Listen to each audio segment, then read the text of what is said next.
and got there to make the play. And as we check the next-gen stats, that play lasted just 2.7 seconds from beginning to end. Just not enough time to throw the football.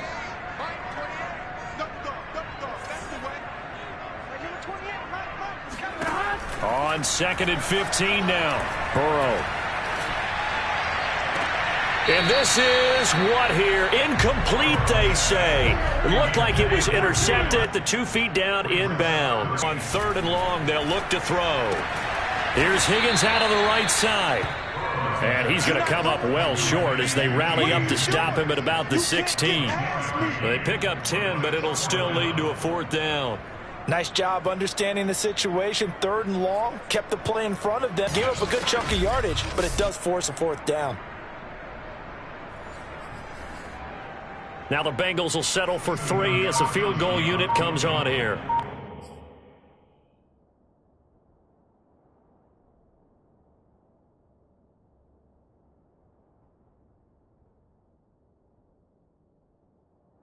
From the right hash, this from 33.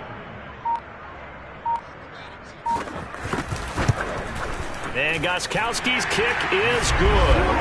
And that'll extend this lead now up to 25.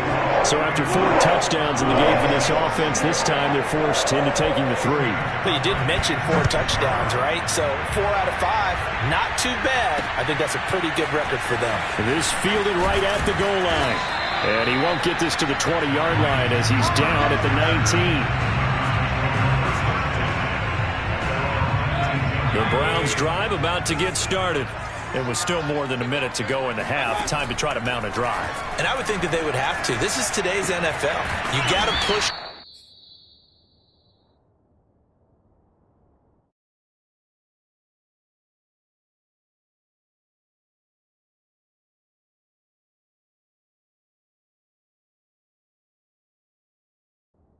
Whenever you get an opportunity, you can never have enough points with the high-powered offenses that you face. And analytics will tell you, try and score when given the opportunity. And let's face it, you can put any Halloween costume on him. You're not going to be able to disguise him because for a tight end of his size, difficult to sneak him anywhere, but that's what they tried to do.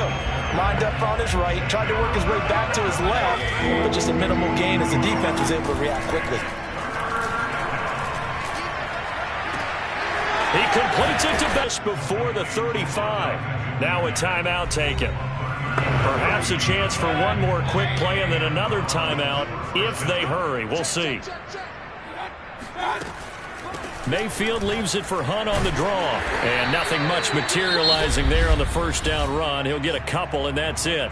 And we're going to get a timeout with 2 seconds remaining in the second quarter. So with 2 ticks left here in the half, on is the field goal unit. A 52-yard attempt. The kick by Parkey is good, and that will do it for this first half.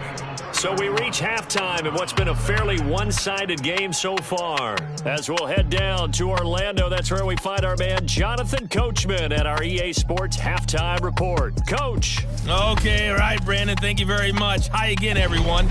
Let's get you caught up with what's going on around the NFL as we are officially into the second half of the season. We'll begin up at M&T Bank Stadium in Baltimore, and it's the Vikings who are out in front. 2 touchdown passes for Kirk Cousins there. From there, let's head to AT&T Stadium as we check out the Cowboys at home in Dallas. And they've got the lead over the visiting Denver Broncos. Michael Gallup, a touchdown reception. Finally, let's get down to the Bayou. Check in on the Saints at home at the Caesars Superdome. And they've got the lead in that one over the visiting Atlanta Falcons. Michael Thomas, a touchdown reception.